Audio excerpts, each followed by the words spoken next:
Bienvenue dans la saison 4 du podcast Parlons de votre mental.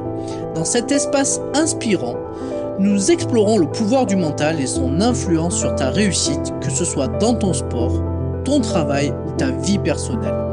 Je suis convaincu que ton mental est la clé pour transformer tes épreuves en tremplin vers le succès. Rejoins-nous pour des interviews captivantes avec des invités inspirants, des masterclass sur la force mentale, la persévérance et la résilience. Apprends comment cultiver ton bien-être et ta santé mentale. Et avant de partir, prends 10 secondes pour soutenir le podcast en laissant 5 étoiles sur Apple Podcast ou Spotify. Souviens-toi, si tu crois en tes rêves, tout devient possible. Alors prépare-toi à une dose quotidienne de motivation en écoutant Parlons de votre mental.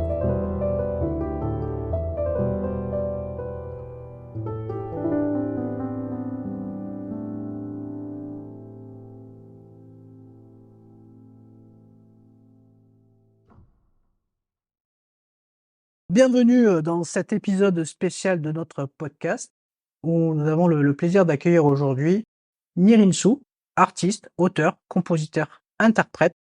Donc dans cette interview, nous allons explorer son parcours, ses défis et ses conseils pour cultiver un mental fort et résilient. Bonjour à tous. Bonjour Sébastien. Écoute, je suis ravi de te recevoir aujourd'hui dans le podcast, en présentiel, à la maison. Effectivement. Et donc c'est sympa d'avoir fait tout ce chemin pour venir partager avec mes auditeurs un petit peu tous tes tips et à ton activité, à tes expériences, et nous parler un peu de comment les artistes font pour développer un mental fort, de la résilience, parce qu'on sait que dans l'entreprise musicale, c'est très très difficile de percer. Du coup, il faut être résilient, persévérant pour en tout cas entrevoir la possibilité aussi de vivre de sa passion, parce qu'avant tout c'est une passion, la musique. Mais du coup l'objectif c'est aussi d'en vivre, parce que voilà, comme disait, je sais plus quel auteur disait ça, mais si on peut faire un métier où chaque matin on se lève et on Eh a le bien, plaisir de vivre de sa passion, c'est le plus beau métier du monde. je crois que c'était pas Gainsbourg, mais son acolyte qui disait ça. Je vois bien son visage là. En tout cas, Qui dit voilà. ça. C'est toujours intéressant de choisir un métier où, voilà, parce que du coup, si on veut, en tout cas, être dans la durée, si on se lève chaque matin avec la banane et le plaisir d'aller faire ce qu'on a envie de faire, c'est toujours mieux que de faire des choses où on n'est pas Un heureux, peu quoi. contrainte. Effectivement. Donc bonjour à toutes et à tous. Sébastien, merci de ton accueil. Oui, effectivement, la musique, c'est un domaine entrepreneurial. C'est quelque chose que peut-être on oublie très souvent, mais il y a toute une démarche, à la fois le côté technique, mais surtout le côté de développement, comment se développer. Et puis c'est très lié à notre personnalité, notre être. Et je pense que lier un peu les trois, c'est vraiment l'objectif de pouvoir rayonner, faire quelque chose, en faire un métier. Vraiment ravi de pouvoir partager tout ça avec toi aujourd'hui. Ouais, c'est chouette. Je remercie, j'en profite pour remercier Tivan de Talent and Skills qui m'a permis aussi de recevoir 2 autres chanteurs, compositeurs, interprètes. Et je trouve que c'est bien parce que vous êtes tous finalement différents, dans des registres différents, mais du coup, c'est intéressant de voir c'est important de s'appuyer aussi sur des agents qui vous aident au quotidien pour vous faciliter la tâche, pour pouvoir vous produire, pour vous trouver des scènes, pour l'aspect de votre communication, parce que voilà, tout ça, ça nécessite, on va dire, de la compétence autour de l'artiste pour pouvoir le mettre en lumière, en valeur, et lui permettre aussi, d'être peut-être plus tranquille d'un point de vue managérial. Effectivement, on en parlera sûrement tout à l'heure sur certaines questions, mais être entouré, c'est vraiment quelque chose de très important. Donc entouré au niveau personnel, mais aussi au niveau professionnel pour pouvoir bien faire les choses, quoi. Et c'est un appui qui est à la fois émotionnel, à la fois professionnel, mais émotionnel surtout, de se dire voilà, on peut compter sur des personnes pour pouvoir nous faire avancer. Ça, pour moi, c'est très important. Alors, pour commencer, est-ce que tu peux parler un peu de toi et de ton parcours? Alors moi, c'est Nirinsu Rajwaresan pour les personnes ou Radzu Harrison en malgache. Je suis originaire de Madagascar. Je suis né là-bas en 91 et 18 septembre. Et c'est vrai que j'ai toujours baigné dans la musique parce que j'ai une famille de musiciens, une famille musicienne, notamment du côté de ma mère. Ma mère qui a toujours chanté au niveau des chorales à l'église. Tous ses frères et sœurs sont d'excellents chanteurs. Tous leurs enfants sont d'excellents musiciens, chanteurs. Et j'ai un peu hérité de tout ça. Et du côté de mon papa, il y a aussi des bons musiciens, mais c'est vrai qu'ils sont un peu plus dans d'autres domaines, qui sont un peu plus réservés aussi. Et je pense que j'ai hérité de cette compétence familiale. Chose qui est très importante, c'est que j'ai aimé ça dès le début. Donc je pense qu'il y a à la fois le côté être entouré. Voilà, je suis né dedans, mais il faut aussi aimer ça. Et aimer ça, pas dans le sens uniquement j'aime écouter, mais j'aime le donner. J'ai toujours aimé chanter, plus loin que je me rappelle, j'ai chanté quoi. Donc j'ai toujours été, on va dire, présenté à un public. On mettait, j'ai une image claire dans ma tête où j'ai mon cousin qui me fait monter sur une table et il me dit vas-y chante pour nous. Du coup on a chanté pour eux. Je sais plus, je devais avoir 3, 4 ans je pense, mais c'est quelque chose qui est très fort, en tout cas en moi. Et voilà, en 91, donc je suis arrivé en France en 2001. Et après ça, j'ai toujours été baigné un peu par la musique, ça m'a toujours attiré. Jouer de la guitare, toucher un peu à tout ce qu'on peut toucher, parce que je parlais tout à l'heure d'héritage familial. C'est qu'on fait nos événements en famille, des mariages, des fêtes de famille, ben en fait tout le monde chante. On fait un bœuf général en fait. Donc tout le monde tourne un peu sur les instruments. Voilà, moi je joue à la guitare, je joue au piano, un tel veut chanter tel morceau, un tel veut faire des duos, des trios. Et voilà, ça a vraiment été, on va dire, le début pour moi de mon histoire d'amour avec la musique. Donc ça, c'est vraiment la genèse. Et au niveau, voilà, dans mon parcours, ce que je dirais professionnel, j'ai toujours fait partie d'un groupe qui s'appelait Musicasso à l'époque, qui était toujours composé de mes grandes sœurs et de moi-même. Nous chantions en a cappella, des compositions de ma sœur, justement, dont je te parlais, qui, je pense, ça peut l'intéresser de te rencontrer par rapport à ton parcours, qui tu es. Et voilà, on a commencé comme ça à faire des scènes, des dates. Ça s'est situé du côté de Blois, par là où je suis originaire, du Loir-et-Cher. Et voilà, la scène, voilà, c'est quelque chose que moi j'ai vécu de manière plutôt, on va dire, naturellement. Naturellement, voilà, on aimait bien se produire avec la famille. Et puis un jour, voilà, j'ai décidé de faire partie de d'autres groupes. Et un jour, voilà, j'ai euh, j'ai pris conscience que c'est quelque chose que les gens aimaient entendre de moi. Ça a été vraiment au niveau du côté quand j'étais en lycée, en terminale. J'ai chanté devant tout le lycée. Et c'est vrai que ça m'a ouvert les yeux en fait ce moment-là, parce que c'est vrai que pendant des années, tu chantes en famille pour des amis, etc. Mais ça n'a pas le même goût que tu sais quand tu es adolescent et quand tu rencontres des gens de ton âge, et le fait de t'affirmer dans quelque chose et voir que ça plaît aux gens. C'est quelque chose qui, moi, m'a libéré en me disant, bah, je veux faire ça de ma vie, quoi. Partager, chanter. Donc, à l'époque, on n'a pas forcément une vision spécifique de ça, mais voilà, c'était fort quand même dans mon cœur. Je voulais tout tenter, en tout cas, pour pouvoir avancer dans ce milieu artistique. Et vient un jour, après ce moment-là, du coup, je vais avoir 18 ans, j'ai commencé à participer à pas mal de tremplins, de concours. En parallèle à ça, j'ai appris en autodidacte la musique, donc de manière vraiment la guitare. Tu parlais tout à l'heure de ton papa, mais je me retrouve beaucoup dans ton papa en fait, où on n'avait pas encore toute la technologie qu'on a aujourd'hui, Spotify, YouTube, mais j'avais, tu sais, les petits clés USB où on pouvait mettre 40 morceaux dedans. J'écoutais du rock, du blues, du gospel, je mélangeais un peu tous les styles de musique, de la variété française.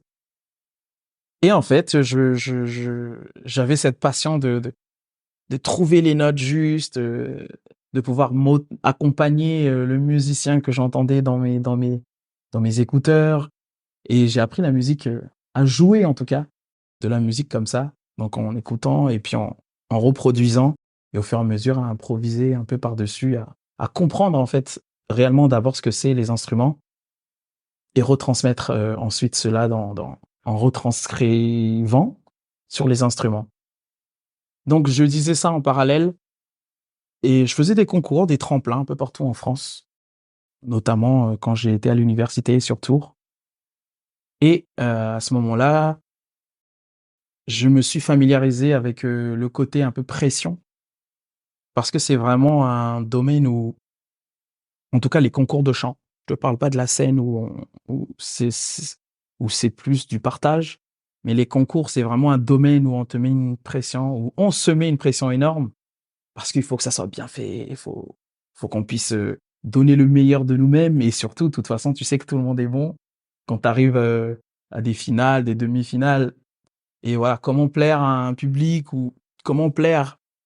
Et je pense qu'il y a une dichotomie un peu entre cet aspect de comment plaire et comment faire de la bonne musique. Parce qu'au final, il y a, comme tu sais, il y a cet aspect qu'on appelle un peu marketing aujourd'hui.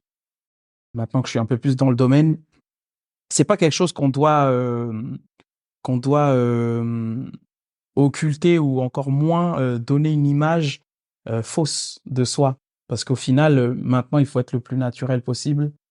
C'est vraiment ce que recherche un public, quoi. Et c'est vrai que ça m'a permis, moi, d'apprendre un peu aussi à comprendre que l'aspect technique, c'est une chose, parce que tu as des professionnels, voire des fois des stars qui te jugent, qui te disent, bah écoute, c'était bien, c'était pas mal, maintenant, voilà, on devait faire des choix, etc., etc. Donc c'est toute une, voilà, comprendre cet aspect mental de techniquement, est-ce que je suis bon dans ce que je fais? Émotionnellement, qu'est-ce que je peux donner? Et l'émotion, c'est plus quel être je suis, quelle personne je suis, quel message je veux donner. Et l'aspect, est-ce que ça plaît au public ou ça plaît pas au public? Donc voilà, essayer d'apprendre tout ça pendant cette période-là et même aujourd'hui toujours, on apprend toujours à comprendre un peu ce que ce qui nous fait vibrer parce qu'on on grandit en âge et c'est vrai qu'on n'a pas les mêmes, on raconte pas les mêmes choses à 18 ans comme à 30 ans aujourd'hui, quoi. Et voilà, c'est tout cet aspect-là que j'ai appris en tout cas dans ces concours de chant. Et un jour, je pense qu'il y a eu un mix entre ce que j'avais vécu dans les concours de chant, les gros tremplins où j'ai été. Et j'ai eu la chance de faire du divertissement au niveau télévisuel avec ma famille. Du coup, on y allait pour s'amuser, mais parce que voilà, des gens de la télé voyaient qu'on avait quelque chose. Et un jour, voilà, il y a eu un événement qu'on appelle la Nouvelle Star 2016, qui a fait que ça convergeait vraiment les deux univers, télévisuel, côté média, bling bling, un peu le côté Starmania, et le côté très technique de c'est quoi un concours de chant, c'est quoi être performant, c'est quoi un public. Voilà. Donc la Nouvelle Star, c'était un peu le mix de ces deux choses-là que j'ai pu vivre. Et ça s'est passé en 2016. Donc pendant toute une année, j'ai pu vivre une aventure assez incroyable que moi je ressens plus aujourd'hui avec le recul comme une sorte de colonie de vacances. Parce qu'au final, il y avait des milliers de personnes et se retrouver dans les 10 derniers candidats, c'était pour moi une sorte de confirmation que je devais continuer là-dedans. En tout cas, dans le domaine artistique, musical. Et voilà, c'est là où vraiment ça a commencé le côté professionnel. Donc à partir de 2017, j'ai vraiment commencé les projets professionnels dans la musique. Mais c'est venu de ce moment-là où 18 ans, je voulais faire de la musique parce que j'ai chanté devant des personnes, commencer des tremplins, faire un peu de la télé, avec la famille toujours, par rapport à ce qu'on disait à la genèse. Et au final, à la fin, converger vers une émission qui m'a permis, moi, de me faire connaître un peu du grand public et de surfer un peu dessus, quoi. Ça m'a permis surtout de rencontrer des professionnels du domaine, des musiciens, des tourneurs, des producteurs. Donc connaître un peu ce milieu-là, ça m'a permis aussi de voir tout l'aspect, mental qu'on doit développer, qui est pour moi, qui tient parce qu'on est toujours passionné. Donc pour moi, c'est vraiment ça d'abord, qui marque la chose, quoi. Tu te réveilles, tu envie de chanter, quoi. Donc c'est vraiment ça que j'essaie de garder tous les jours. Bon, bah, du coup, on en sait un petit peu plus sur ton parcours. On sait maintenant comment tu as eu, on va dire, la flamme pour devenir artiste, le déclenchement. Ce que je te propose, c'est de faire un petit portrait chinois de quelques questions. C'est un peu la tradition du podcast. Et Super, ensuite, on parlera un peu plus de la dimension mentale, en tout cas dans le milieu artistique. très bien. Donc, la première question pour le portrait chinois, c'est si tu étais une saison, laquelle serais-tu et pourquoi? Alors je serais sans hésiter le printemps. Alors on pense pas au printemps qu'on a eu cette année, mais vraiment tout l'aspect du printemps. Il y a le côté, chaleur qui arrive, mais ça reste très frais. Les couleurs arrivent, notamment, le vert, toutes sortes de couleurs avec les fleurs. Et pourquoi? Parce que je pense que c'est quelque chose qui me représente, le côté ensoleillé, mais surtout dans la douceur. Donc c'est vraiment ça que je dirais, moi. En tant que couleur, Mmh. quelle teinte te représenterait le mieux et quel sentiment ça évoque pour toi? Alors c'est un mélange de vert et de jaune pour moi. Pourquoi? Parce que c'est pour moi ce qui me rappelle un peu plus mon enfance. Mon enfance qui est plutôt heureuse et surtout le côté un peu solaire, parce que j'ai vécu à Madagascar à ce moment-là. Et surtout, voilà, aussi le message de vie que j'aimerais transmettre dans ma musique. Donc, et dans ma vie, hein, tout simplement. Vraiment, j'ai envie de donner du bonheur, de l'espoir. Et voilà. Pourquoi je choisis jaune, vert. Si tu étais un livre, quel serait le titre de ton histoire et quel message tu voudrais transmettre à tes lecteurs? Euh, je dirais, le bonheur se transmet. C'est un livre un peu imaginaire. Se transmet. On parle aujourd'hui de musique, mais je pense que c'est juste un véhicule parmi tant d'autres qu'on peut véhiculer. Et je pense qu'il faut donner le bonheur qu'on a tous les jours euh, et le transmettre, peu importe le niveau qu'on peut avoir, parce que finalement c'est pas quelque chose qui est quantitatif, mais plutôt qualitatif, et essayer de toujours transmettre le bonheur aux gens. Imagine que tu sois un élément architectural. Lequel choisirais-tu et comment ça reflète ta personnalité? Ta ta ta ta. Celle-ci elle est très difficile. Euh, alors un élément architectural, j'irais pas pareil, je dirais peut-être un pilier parce que je voudrais soutenir les gens. Je suis quelqu'un d'assez empathique, donc soutenir les gens dans ce qu'ils vivent. Quelque chose que j'aimerais transmettre aussi, c'est que, enfin, raconter surtout. Dans mon parcours musical, quand je donne des concerts ou des choses comme ça, je rencontre souvent des personnes qui, qui me redisent après un concert ou un live, franchement, vous m'avez donné quelque chose aujourd'hui qui va me permettre de mieux vivre, de mieux me sentir aujourd'hui. Et je pense que être un artiste, c'est aussi ça, transmettre des valeurs.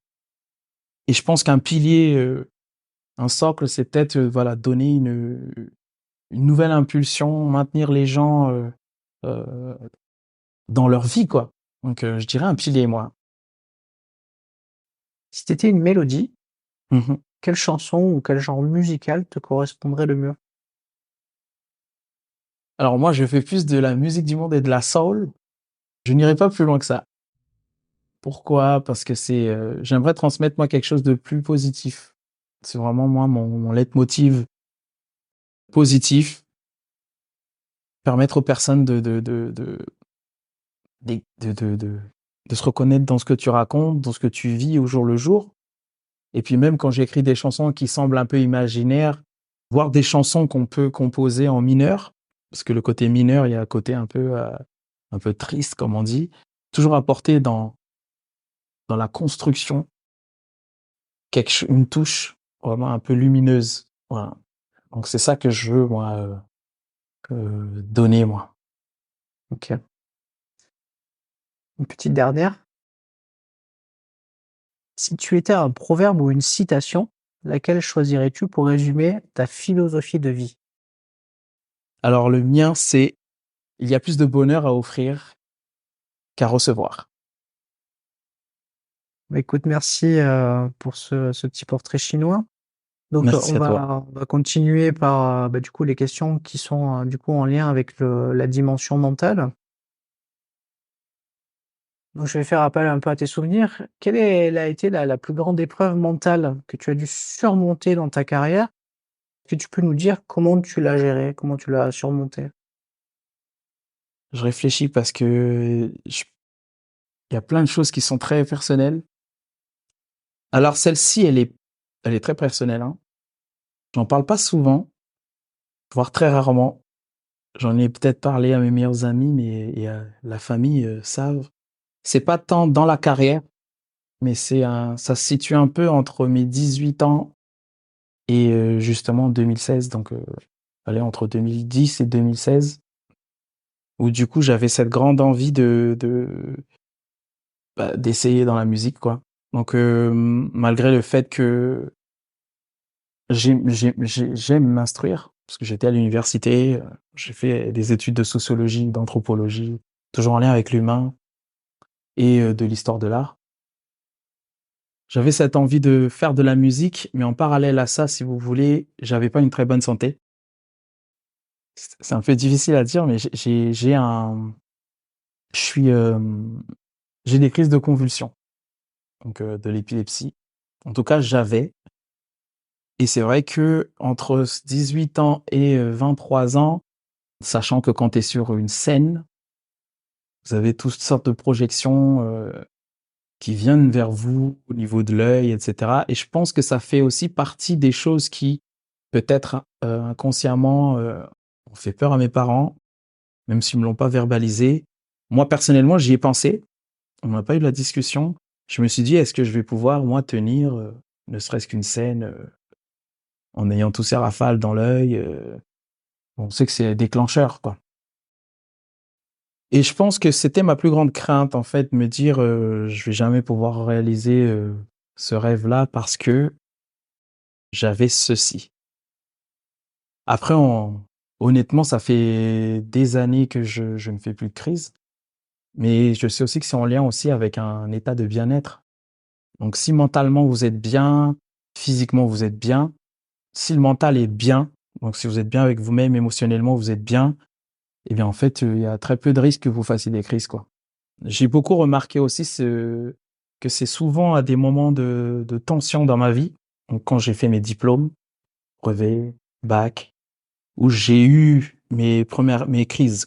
C'est vrai que quand tu fais la nouvelle star, tu as l'impression que j'avais cette crainte-là de me dire: «Ah, j'espère que je vais pas en faire une pendant la période», mais je pense que l'aspect mental, le fait d'être heureux dans ce qu'on fait, ça dépasse toute chose et même si j'avais cet handicap-là, finalement, j'ai appris que quand tu es bien avec toi-même, j'avais plus, je ne fais plus de crise, quoi. Donc c'est très personnel ce que je vous dis là, mais je pense que c'est important pour toutes les personnes éventuellement qui vivent autre chose ou qui vivent peut-être la même chose et qui ont peut-être d'autres rêves voilà, de se dire que le bonheur est quand même plus important que, je dis pas plus important que la santé, parce que les 2 sont liés, mais si vous avez des problèmes comme ceux-ci, il faut pas que ça vous stoppe dans votre élan. Ouais, ça me fait penser un petit peu à Grégory Le Marchal. Mmh. Bon, c'est un peu la maladie qu'il avait, mais en tout La cas, ça. mucoviscidose, il a Ouais, mais du coup, je me souviens très très bien. C'était c'était sur un programme télé sur TF1. il avait fait la Star Academy, Voilà, c'est ça. Et puis on voyait un petit peu comment il faisait pour pouvoir récupérer entre les. entre les scènes. Ouais. Et super artiste, hein, puis en fait, il avait gagné d'ailleurs, il me semble. Ouais, incroyable voix. Il était vraiment très, très performant. Alors toi, en tant qu'artiste, comment tu gères la pression et le stress, liés au concert ou ce qu'il peut, y avoir autour, en fait? Parce que, il y a le concert, c'est la scène, mais bon, Mmh. il y a peut-être d'autres choses autour, en amont, qui peuvent être stressantes. Alors, j'ai une sorte de rituel, mais que j'ai plus intégré, plus naturellement aujourd'hui. C'est, bah, déjà, mine de rien, quand tu fais un concert, il faut connaître son travail, donc travailler, connaître bien ses morceaux, connaître bien, ses structures, pour nous rassurer là-dessus. Parce que je pense que le stress, il vient soit par le manque de travail ou soit par le manque de gestion émotionnelle. Donc si tu travailles bien, je pense tu peux te raccrocher au travail que tu as pu faire.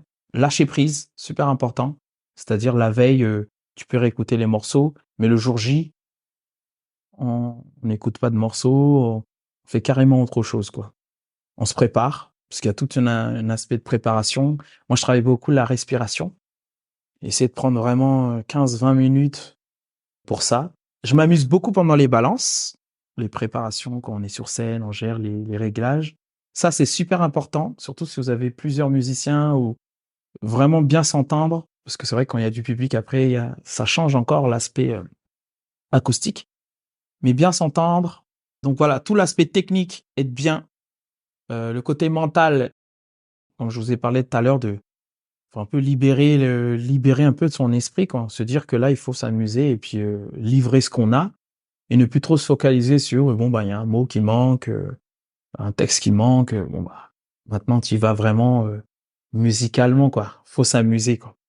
Donc moi ma préparation elle est vraiment déjà la veille. Je suis quelqu'un d'assez souriant dans la vie, donc j'essaie de discuter avec les gens à qui je travaille, que ce soit des techniciens.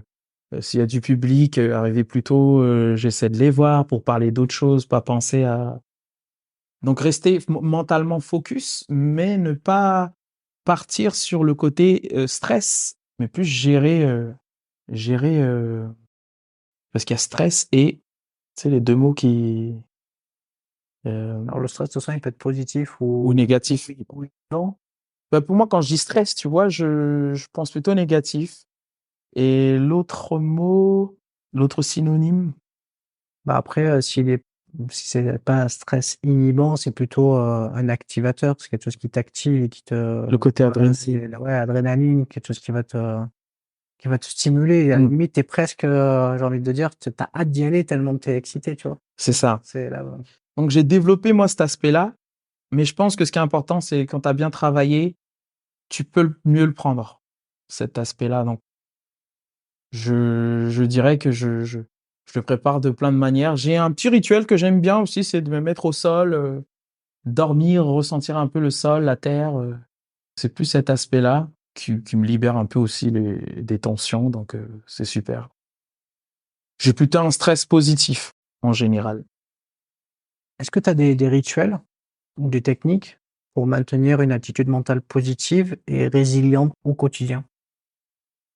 Alors moi, je suis quelqu'un de spirituel. Je suis assez lié à la spiritualité, la prière. J'ai été éduqué dans le christianisme. C'est vrai que c'est quelque chose, moi, qui m'est très important et le fait de commencer une journée, voilà, en remettant les choses, entre guillemets, pas entre mes mains, ah, ça vous libère quand même d'un certain poids. Et donc ça, c'est ma rituel de début de journée. Et puis dans la journée, sourire, respirer. Vraiment, disons que je suis quelqu'un d'assez zen là-dessus, quoi. Donc j'ai pas un rituel spécifique. Ce qui est bien, c'est comme je dis, la préparation, quoi. Quand je prépare, par exemple, aujourd'hui en tant qu'entrepreneur, je mène d'innombrables projets et je pense beaucoup plus aux personnes que je vais rencontrer et moins à l'aspect technique que je vais partager, par exemple. Parce que c'est un humain avant tout. Et je me dis que je vais rencontrer une personne qui va m'apporter une histoire. Et du coup, je le vois plus comme un petit livre qu'on va me raconter, quoi. Et ça te donne un petit défi parce que quand tu fais du coaching, par exemple, coaching vocal ou quand tu transmet de la pratique artistique, donc technique, guitare, piano, il y a d'abord les 30 minutes finalement de la première rencontre, c'est mettre à l'aise la personne. Et je pense que ça, c'est important. Donc moi, ma journée, pour garder le mental, c'est plus voilà, rencontrer des nouvelles personnes. J'ai toujours été friand de ça et j'aime ça, quoi.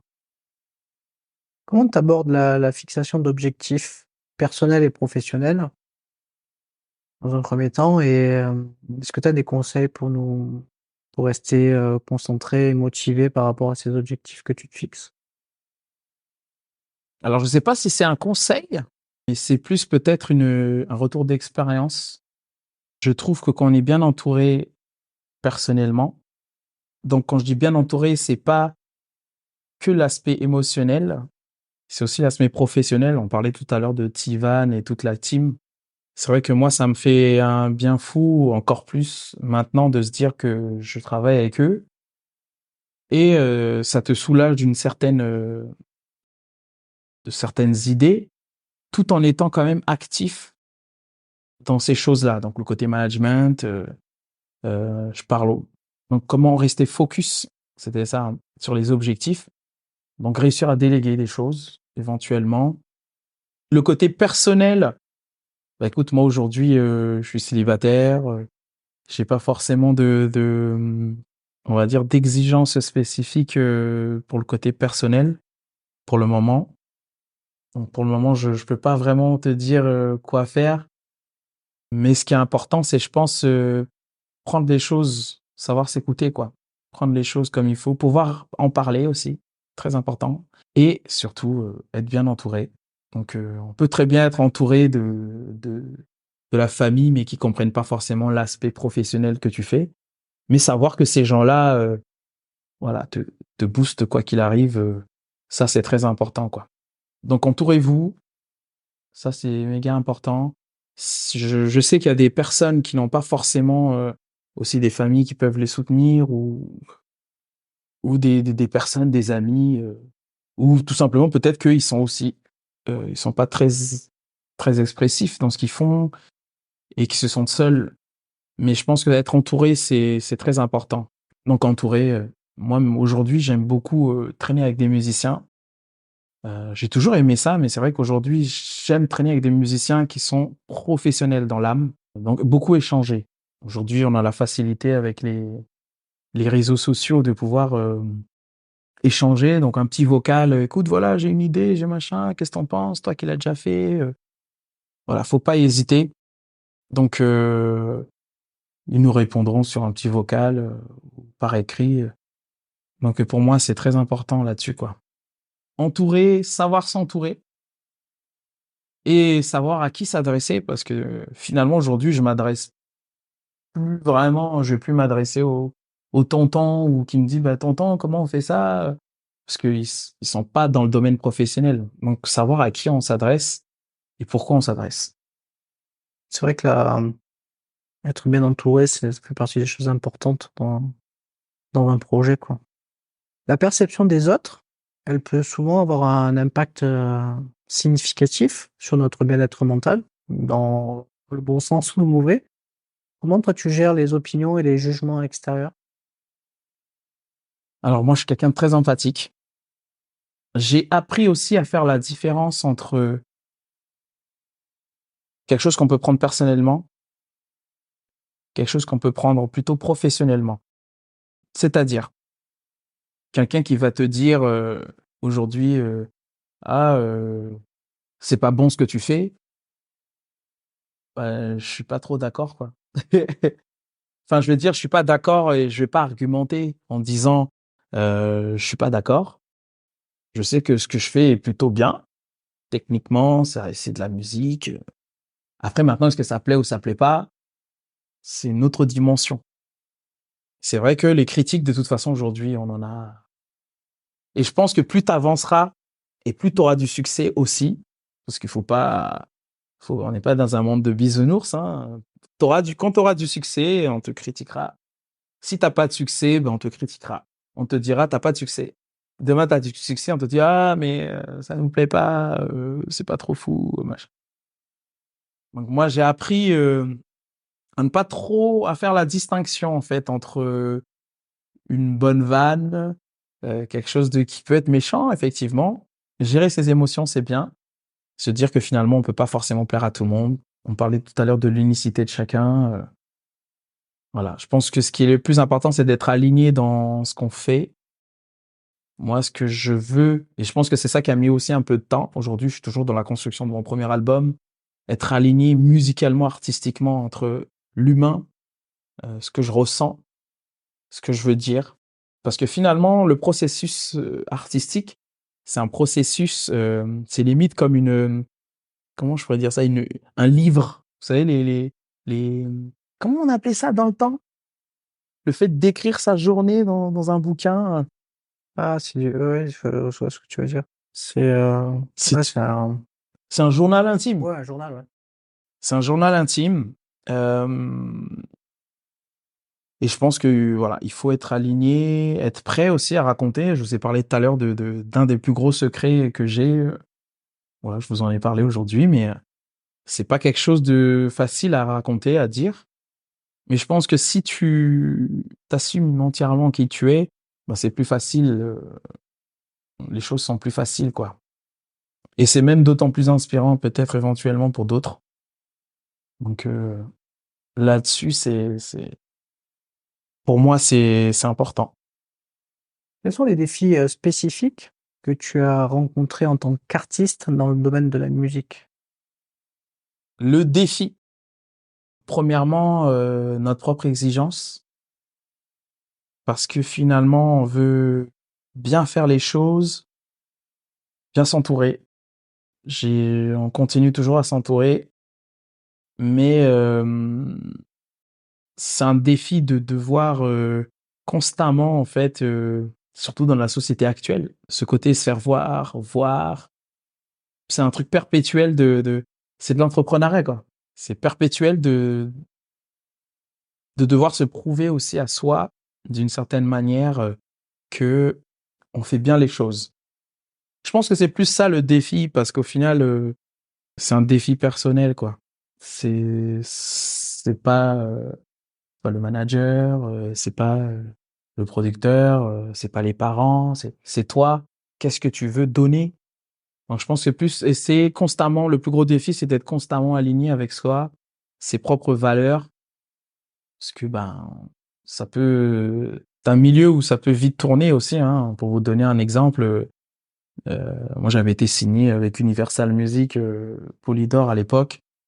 C'est vrai que j'avais pas la maturité artistique, donc en créativité, peut-être aussi humain, pouvoir savoir exactement ce que je voulais.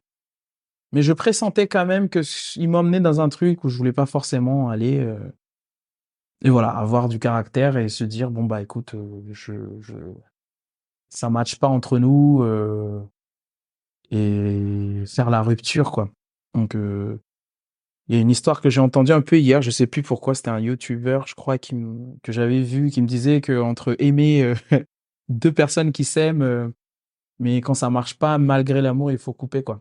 Donc réussir à avoir ce courage-là à un moment donné, j'ai fait un peu le parallélisme avec, bon, bah, t'as fait tant d'années, tant de trucs, tant de choses pour arriver à rencontrer, des producteurs, qui sont plutôt, on va dire, historiquement des gros producteurs et devoir te dire: «Bon, bah, non, je vais arrêter parce que en fait, on n'est pas sur la même longueur d'onde». Et bah, avoir du courage, quoi, rester là-dessus, focus et continuer aussi derrière. Parce que je sais qu'il y a aussi beaucoup qui auraient peut-être abandonné à ce moment-là et continuer à se dire: «Écoute, objectivement, qu'est-ce qui me manque? Comment je pouvais». J'avais pas de quoi verbaliser les choses à l'époque, mais je sentais que c'était pas vraiment là-dessus que je devais aller. Donc, je pense avoir aussi ce recul-là, ne pas trop se flageller, se dire: «Non, là, en fait, j'étais pas prêt à ce moment-là». J'avais encore besoin de 3, 4 ans pour peaufiner vraiment quelle personne je suis, quelle musique je voudrais transmettre, quel message, quelle valeur. Donc je pense que le plus gros défi que moi j'ai constamment, c'est plutôt ça, hein, être aligné avec soi, pouvoir donner le meilleur, quoi. La sincérité des choses. Est-ce que tu aurais une expérience à nous partager où la gestion de tes émotions, elle a joué un rôle crucial dans un de tes succès professionnels? Papapam. Une expérience. Eh bien, écoute, je vais peut-être revenir, parce que là, tout de suite, je vois pas quel moment j'ai failli flancher quelque part. J'ai plus toujours assumé un peu ce que je voulais faire. Si, j'ai un moment qui est j'étais très jeune. Justement, c'était pendant la Nouvelle Star, troisième prime. Troisième prime, ce qu'il faut savoir, c'est que un prime, ça se prépare toute une semaine. Parce que chaque jour est défini par la production. Et sachant que tu es au troisième prime, on était combien? On était plus que 7 ou 8, je sais plus. Et t'avais déjà toute l'année, toute l'année d'avant où, bah forcément, ça fait plus d'1 an que t'es sur l'émission au final, quoi. 7, 6 mois déjà que t'es sur l'émission. Et je pense que j'étais un peu au bout. Physiquement, je suis tombé malade la veille du prime. La veille du prime, bah, moi, je suis allé me coucher. J'avais interdiction de bouger. Enfin, j'étais pas bien, quoi. Donc la veille de quelque chose en direct. Donc t'imagines un peu la pression. T'as envie de bien faire, mais tu sens que tu peux pas. Donc j'ai privilégié le repos. Et le lendemain, bah forcément, voilà, j'étais pas bien. Autant toute la semaine, je réussissais très bien ce que je devais faire, mais là, j'étais pas bien du tout. Et tu recolles des boutons. Je sais pas si tu te rappelles un peu de l'émission, mais t'as des boutons bleus ou rouges. Donc si c'est bleu à la fin de ta partition, c'est que le jury est plutôt content. Si c'est rouge, c'est que c'était pas fou, quoi. Donc là, ce jour-là, j'ai récolté mes seuls rouges, 4 rouges. Et c'est vrai que ça fait un coup après une telle prestation. T'es un peu, déjà, t'es à nu. Et là, t'es devant toute la France. C'était pas bien. J'avais mes raisons, mais tu pouvais pas le verbaliser. Et c'était très dur ce moment-là parce que je pouvais pas le verbaliser en direct, quoi. Donc c'était un moment où je me trouvais fragile, à nu, plus que jamais, donc voilà, devant toute la France, c'était pas facile. Mais écoute, derrière, finalement, ça m'a permis d'être un peu plus zen, parce que je pouvais pas faire pire. Voilà, comme prestation, en tout cas, comme rendu. Et ça s'est très bien passé derrière, mais c'est vrai que ce moment-là, il a été très dur. Cette semaine-là, je me rappelle bien, physiquement et mentalement. Voilà, il y a un peu tout peut s'écouler. Et c'est là où ça s'est dit drôle, hein. Tu parlais tout à l'heure de public professionnel. Et ben, le public m'a sauvé, bizarrement. Le jour où j'étais le moins performant, le public m'a sauvé, parce que c'était eux qui ont voté. Donc, ça dit vraiment, si tu veux, ça m'apprend à ce moment-là que le public a une autre vision que le professionnel. Chose que tu savais déjà, mais là, c'était concret, quoi. Ça s'est passé exactement comme ça. Et c'est là où ça t'apprend, quand je te parlais du fait que, pour moi, c'était comme une colonie de vacances professionnelle. C'est que, bah, tu rencontres plein de monde, plutôt quelqu'un d'extraverti. Et ce moment-là, ça m'a appris aussi ce domaine-là où le public, c'est pas ce que le pro là va te dire. Lui va te parler de trucs techniques, mais le public va te parler d'émotions, ce que ça leur procure. Donc ça t'apprend des choses, mais ce moment-là, ouais, c'était assez difficile. C'était au tout début, quoi. Je dirais que j'étais même pas encore professionnel. J'apprenais à être pro à ce moment-là, quoi. Donc c'était un moment chaud. Comment tu fais pour, maintenir ton équilibre entre ta vie pro et ta vie personnelle, Mmh. pour préserver ta santé mentale? J'essaie de lier les 2, clairement. Pourquoi? Parce que aujourd'hui, je pense que le meilleur vecteur d'inspiration, c'est soi, ce que tu vis, ce que tu vois. Et à ce moment-là, en tout cas ces 2 dernières années, surtout depuis le Covid, je suis beaucoup plus focus sur la création. Et c'est vrai que parler de soit de ma vie, ce que je ressens, que ce soit positif ou négatif, et d'essayer de le transformer de manière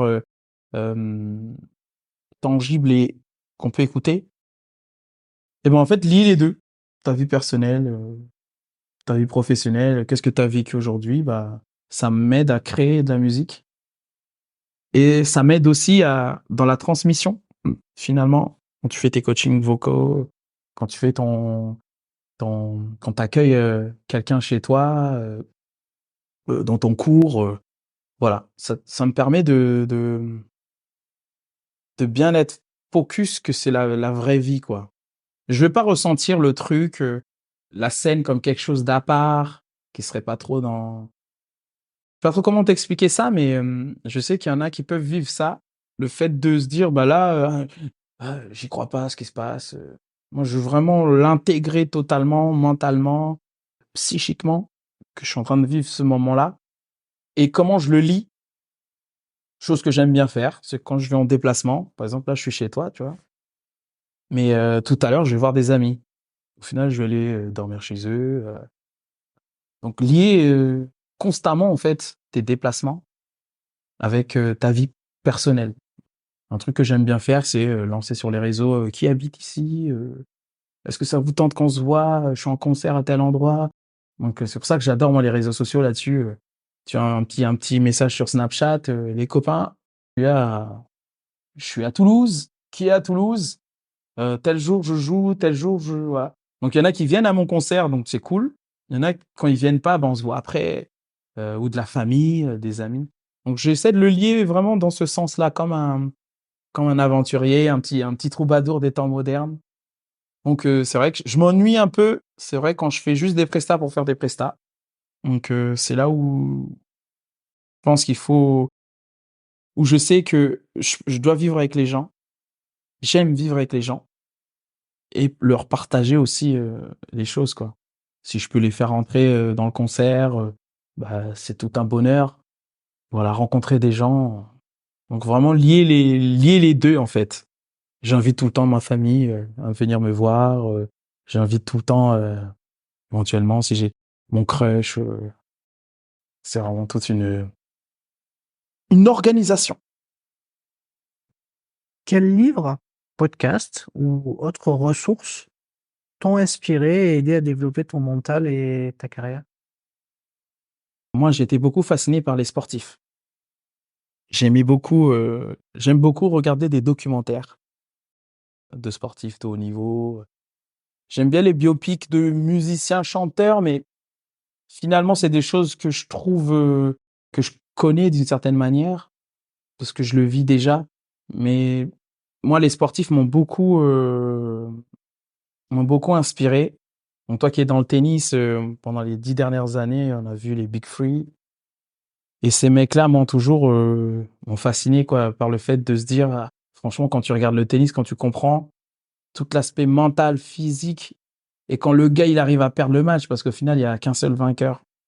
Et en fait, ces mecs-là m'ont inspiré, les gros sportifs. Je regardais beaucoup de documentaires sur l'athlétisme aussi, Mayer, le champion français de décathlon, les basketteurs, les nageurs.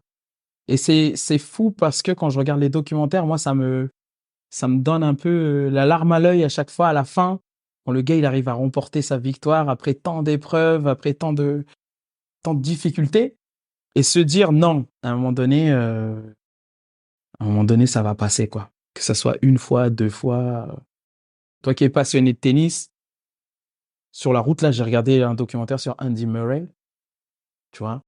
Et c'est vrai que j'avais pas, moi, une grosse fascination pour lui au départ, mais maintenant qu'il est en fin de carrière, je me rends compte à quel point c'est très, très, c'est inspirant ce qu'il a fait, quoi. Puis évidemment, je regarde aussi des documentaires sur des personnalités publiques, Mandela, Williams, vraiment des choses qui, pour moi, doivent, comment dire, il faut s'inspirer de ce qu'il y a autour de soi, tout ce qu'on peut avoir dans sa vie pour atteindre son objectif. Donc c'est plus là-dessus où j'ai extrapolé un peu le côté musicien, parce qu'au final, j'aime les musiciens pour ce qu'ils font. Il y a des histoires de vie assez folles quand même, mais c'est plus moi les sportifs et tous les documentaires sur les personnages publics, documentaires vidéo, qui m'ont inspiré. Un peu moins de lecture, mais en lecture, j'ai plus lu des bouquins autour de l'entrepreneuriat, le mindset, comment mener à bien sa barque, mais plus les documentaires vidéo de sportifs. C'est ce qui m'inspire. Allez, pour clôturer cette interview, je vais te poser une dernière question. Quelle est la leçon la plus précieuse que tu as apprise sur la force mentale et la résilience au fil des années? Qu'elle est étroitement liée à l'espoir. L'espoir, l'envie de vivre, l'envie de donner. Tout à l'heure, je disais, il y a plus de bonheur à donner qu'à recevoir. Moi, je la ressens vraiment comme véridique parce qu'au final, le bonheur, c'est quelque chose qu'on doit émaner. Et si il faut toujours, on va dire, des leaders de ce positivisme-là, mental. Et le fait d'être positif emmène le positif autour de toi, en général. Donc, je pense que je n'invente rien là-dessus. Mais pour moi, ce que je peux vraiment dire, c'est voilà, donner. Donner, et puis à un moment donné, ça va revenir, quoi. Voire au centuple parfois. Je te remercie chaleureusement d'avoir partagé du coup avec moi et puis les auditeurs du podcast ton histoire, ton expertise, tes réflexions. Et j'espère que cette interview inspirera le plus grand nombre à cultiver un mental fort et à surmonter les défis de la vie et les défis professionnels que les gens ont envie de se fixer. Si vous avez apprécié cet épisode et que vous souhaitez soutenir le podcast, n'hésitez pas à laisser un avis et des commentaires sur vos plateformes d'écoute préférées. Vos retours sont précieux et nous aident à améliorer le contenu. Merci pour votre fidélité. Merci d'avoir été parmi nous et puis je te souhaite une bonne continuation et puis hâte d'écouter ton premier album. Merci beaucoup, Sébastien. Et puis, écoute, très heureux de te rencontrer aussi.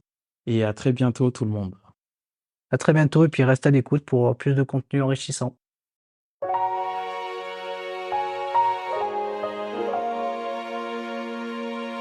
Nous arrivons au terme de cet épisode captivant. J'espère que tu as pris des notes ou que tu t'es abonné à ma newsletter pour avoir accès au résumé. N'oublie pas de me suivre sur les réseaux sociaux tels que LinkedIn, Instagram et YouTube pour du contenu supplémentaire. Et devine quoi ? Tu peux me contacter directement sur mes réseaux sociaux pour bénéficier d'une séance gratuite où nous pourrons discuter de tes questionnements sur ta préparation mentale. Clique simplement sur les liens mentionnés dans la description de l'épisode. À très bientôt et souviens-toi, si on croit en ses rêves, tout devient possible.